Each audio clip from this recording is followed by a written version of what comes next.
Hello दोस्तों, स्वागत है आपके अपने YouTube channel target civil services में। तो आज है 28 जुलाई और आज के इस लेक्चर में हम दोस्तों 27 और 28 जुलाई से जितने भी करंट अफेयर्स के क्वेश्चन बनते हैं सारे क्वेश्चन को इस लेक्चर में हम डिस्कस करने वाले हैं। और सबसे पहले हम देख लेते जो कल क्वेश्चन आपसे पूछा था। तो आपसे क्वेश्चन पूछा गया था कि हाल ही में गोवा के नए राज्यपाल कौन बने हैं। तो ये कौन बन गए दोस्तों? ये बन गए हैं PS श्रीधरन पिल्लाई। यहाँ पर करेक्ट आंसर हो जाएगा ऑप्शन 4। और आप देख सकते हैं दोस्तों, ये है PS श्रीधरन पिल्लाई, जिन्हें हाल ही में गोवा के नए राज्यपाल के रूप में नियुक्त किया गया है। यहाँ पे हम बात करें दोस्तों गोवा राज्य की, जिसकी राजधानी क्या है? पणजी है। और वर्तमान में गोवा राज्य के मुख्यमंत्री प्रमोद सावंत है। यहाँ पे ऑप्शन की बात करें दोस्तों राजेंद्र अर्लेकर, तो यह हिमाचल प्रदेश के गवर्नर है। और जो थावरचंद गहलोत है यह कर्नाटक के गवर्नर है। और ये जो मंगूभाई पटेल है यह मध्य प्रदेश के गवर्नर हैं। अब स्टार्ट करते हैं दोस्तों आज के करंट अफेयर्स। आपके लिए पहला क्वेश्चन है कि हाल ही में किसे नागरिक उड्डयन सुरक्षा ब्यूरो का महानिदेशक नियुक्त किया गया है। तो ये नियुक्त किया है दोस्तों किसे? नासिर कमल को। यहाँ पे करेक्ट आंसर हो जाएगा ऑप्शन 1। और आप देख सकते हो दोस्तों, ये है नासिर कमल, जो कि एक IPS ऑफिसर हैं। तो यहाँ पे सबसे पहले दोस्तों मैं आपको बता दूं कि ये जो नागरिक उड्डयन सुरक्षा ब्यूरो है यह किस मंत्रालय के अंतर्गत आता है। तो याद रखना है आपको, नागरिक उड्डयन मंत्रालय के अंतर्गत आता है, जिसके वर्तमान में मंत्री कौन है? ज्योतिरादित्य सिंधिया है। ये आपको याद रखना है। यहाँ पे हम बात करें ये जो नागरिक उड्डयन सुरक्षा है इसका उद्देश्य क्या है? तो उड़ान संबंधित नागरिकों के लिए सुरक्षा मानक तैयार करना इसका उद्देश्य होता है। इसकी स्थापना कब की गई थी? तो 1978 में इसकी स्थापना की गई थी। तो याद रखना है आपको कि नागरिक उड्डयन सुरक्षा ब्यूरो का जो महानिदेशक है वो किसे नियुक्त किया है? नासिर कमल को। यहाँ ऑप्शन में है दोस्तों अरुण कुमार मिश्रा, जिन्हें राष्ट्रीय मानव अधिकार आयोग के अध्यक्ष नियुक्त किया है। और ऑप्शन में है दोस्तों TV नरेंद्र, जिन्हें भारतीय उद्योग परिसंघ का अध्यक्ष नियुक्त किया गया है। और साथ ही दोस्तों मैं आपको बता दूं कि ये जो विवेक राम चौधरी है यह वायुसेना के उप प्रमुख नियुक्त किए गए हैं। अब चलते हैं नेक्स्ट क्वेश्चन की ओर। क्वेश्चन है कि हाल ही में कारगिल विजय दिवस कब मनाया गया है। तो याद रखना है दोस्तों, प्रत्येक वर्ष 26 जुलाई को कारगिल विजय दिवस मनाया जाता है। तो मैं आपको बता दूं कि 26 जुलाई 1999 में कारगिल संघर्ष में भारत ने पाकिस्तान पर विजय हासिल की थी। तो दोस्तों आपको याद रखना है कि जो कारगिल विजय दिवस है यह प्रतिवर्ष 26 जुलाई को मनाया जाता है। अब चलते हैं नेक्स्ट क्वेश्चन की ओर। क्वेश्चन है कि भारत का पहला उच्च न्यायालय कौन सा बना है जिसमें अदालती कार्यवाही लाइव स्ट्रीम होगी। तो दोस्तों ये कौन सा उच्च न्यायालय है? ये है गुजरात का उच्च न्यायालय। यहाँ पे करेक्ट आंसर हो जाएगा ऑप्शन 3। तो मैं आपको बता दूं कि गुजरात हाई कोर्ट औपचारिक रूप से सभी इच्छुक पीठों की अदालती जो कार्यवाही है इसको लाइव स्ट्रीम शुरू करेगा। पहली बार प्रायोगिक आधार पर अदालत की कार्यवाही लाइव स्ट्रीम शुरू की थी, जिसे YouTube के माध्यम से कोई भी देख सकता है। तो ऐसा करने वाला जो गुजरात का हाई कोर्ट है वो देश का पहला हाई कोर्ट बन गया है। तो याद रखना है आपको कि भारत का जो पहला उच्च न्यायालय कौन सा बना है जिसने अदालती कार्रवाई को लाइव स्ट्रीम किया है, तो ये गुजरात का उच्च न्यायालय है। ये आपको याद रखना है। अगला क्वेश्चन देख लेते हैं। तो क्वेश्चन है दोस्तों कि हाल ही में किस राज्य का रुद्रेश्वर मंदिर भारत की 39वीं यूनेस्को विश्व धरोहर सूची में शामिल हुआ है। तो दोस्तों याद रखना है आपको, ये जो रुद्रेश्वर मंदिर है यह कहाँ पर स्थित है? तेलंगाना राज्य में। कहाँ पर स्थित है? याद रखना है आपको, तेलंगाना राज्य में स्थित है। तो तेलंगाना राज्य का जो रुद्रेश्वर मंदिर है यह भारत की 39वीं यूनेस्को विश्व धरोहर सूची में शामिल हुआ है। यहाँ पे हम बात कर लेते हैं दोस्तों यूनेस्को की, मतलब United Nations Educational Scientific and Cultural organisation.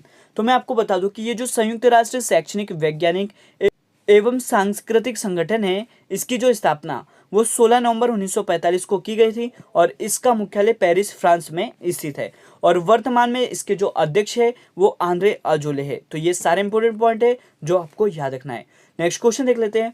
अंतरिक्ष की यात्रा करने वाले भारत के पहले अंतरिक्ष टूरिस्ट कौन बने हैं? तो ये कौन बन गए दोस्तों? संतोष जॉर्ज कुलंगारा। यहाँ पे राइट आंसर हो जाएगा ऑप्शन 1।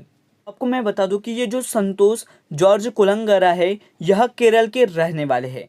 तो याद रखना है आपको कि ये जो संतोष जॉर्ज कुलंगारा है यह भारत के पहले स्पेस टूरिस्ट होंगे। और इसकी जो रिपोर्ट है दोस्तों वो टाइम्स ऑफ इंडिया ने दी है। और टाइम्स ऑफ इंडिया की इस रिपोर्ट के मुताबिक यह 39 वर्षीय संतोष अब तक दोस्तों ये करीब 130 देशों की यात्रा भी कर चुके। तो आपको याद रखना है कि अंतरिक्ष यात्रा करने वाले भारत के पहले अंतरिक्ष टूरिस्ट कौन बने हैं, तो ये संतोष जॉर्ज कुलंगारा बने हैं, जो कि केरल राज्य से अपना संबंध रखते हैं। अगला क्वेश्चन है कि किस संस्था की रिपोर्ट के अनुसार पूरे विश्व में डूबने से होने वाली 2/3 मौतें एशिया प्रशांत क्षेत्र में होती है।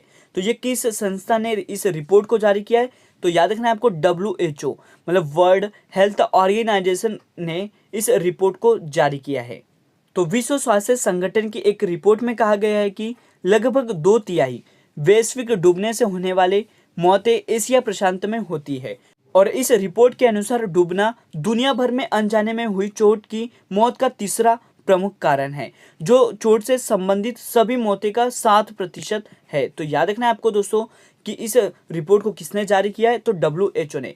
यहाँ पे हम बात कर लेते हैं वर्ल्ड हेल्थ ऑर्गेनाइजेशन की।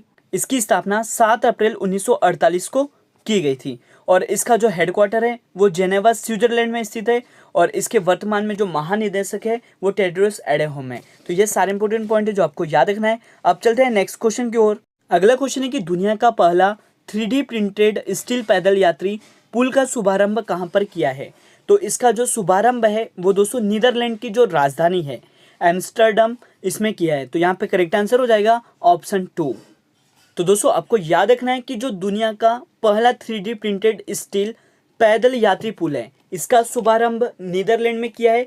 मतलब इस स्टील पैदल यात्री पुल को 3D प्रिंटर के अंदर इसको तैयार किया गया है। और साथ ही दोस्तों एक इम्पोर्टेंट पॉइंट आपको मैं बता देता हूँ कि जो अंतर्राष्ट्रीय न्यायालय है इसका मुख्यालय कहाँ पर स्थित है, नीदरलैंड के द हेग में स्थित है। नेक्स्ट क्वेश्चन है यूनाइटेड किंगडम के कैरियर स्ट्राइक ग्रुप व भारतीय नौसेना के साथ समुद्री युद्धाभ्यास कहाँ पर प्रारंभ हुआ है, तो इसका जो प्रारंभ है दोस्तों वो कहाँ पर किया गया है, बंगाल की खाड़ी में।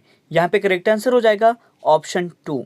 तो दोस्तों मैं आपको बता दूं कि ये जो यूनाइटेड किंगडम है इसके कैरियर स्ट्राइक ग्रुप व भारतीय नौसेना के साथ समुद्री युद्धाभ्यास बंगाल की खाड़ी में यह पहला जटिल समुद्री युद्धाभ्यास किया गया है और जिसका नेतृत्व किसने किया है, तो एलिजाबेथ एयरक्राफ्ट ने किया था।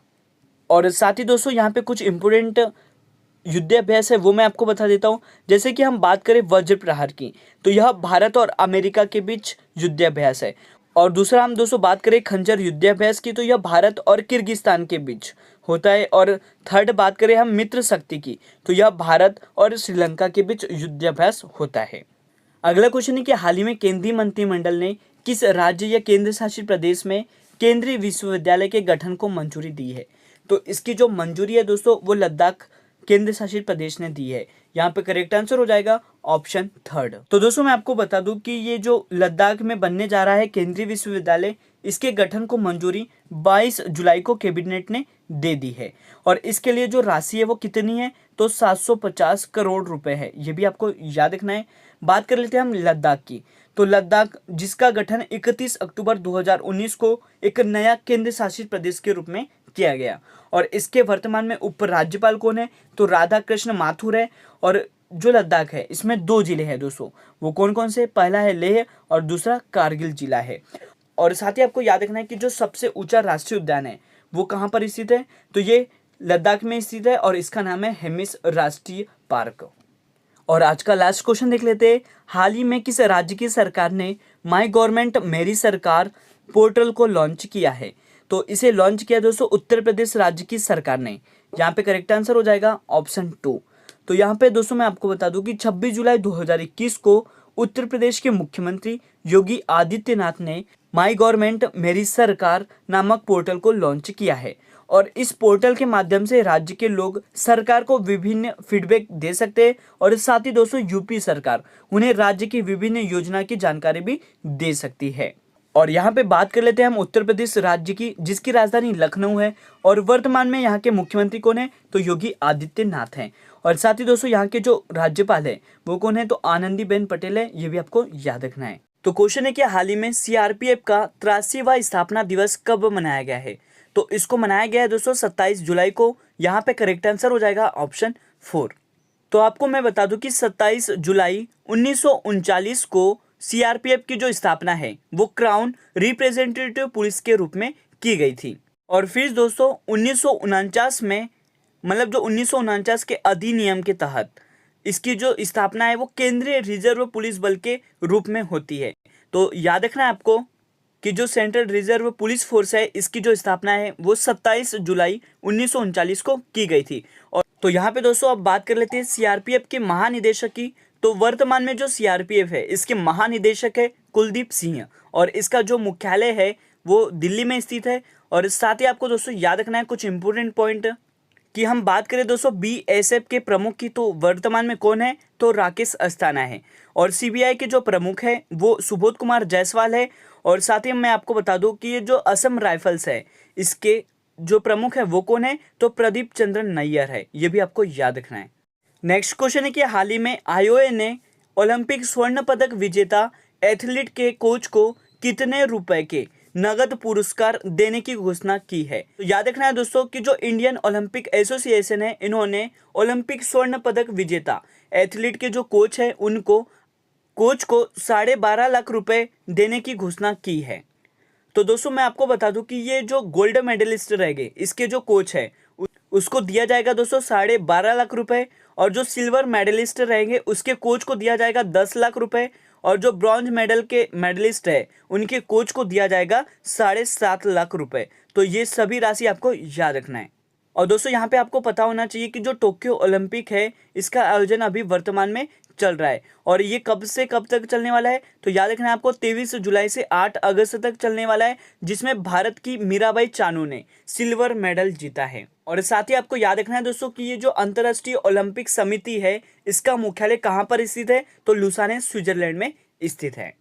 और आज का लास्ट क्वेश्चन है कि हाल ही में किस देश में दुनिया का सबसे बड़ा तैरता सौर ऊर्जा संयंत्र कहां पर स्थापित किया जाएगा, तो इसको स्थापित किया जाएगा दोस्तों इंडोनेशिया में। यहां पे करेक्ट आंसर हो जाएगा ऑप्शन 4। दोस्तों मैं आपको बता दूं कि दुनिया का सबसे बड़ा तैरता हुआ सौर संयंत्र इंडोनेशिया में स्थापित किया जाएगा। यहाँ पे हम बात कर लेते हैं इंडोनेशिया की, जिसकी राजधानी जकार्ता है। और वर्तमान में यहाँ के राष्ट्रपति जोको विडोडो है।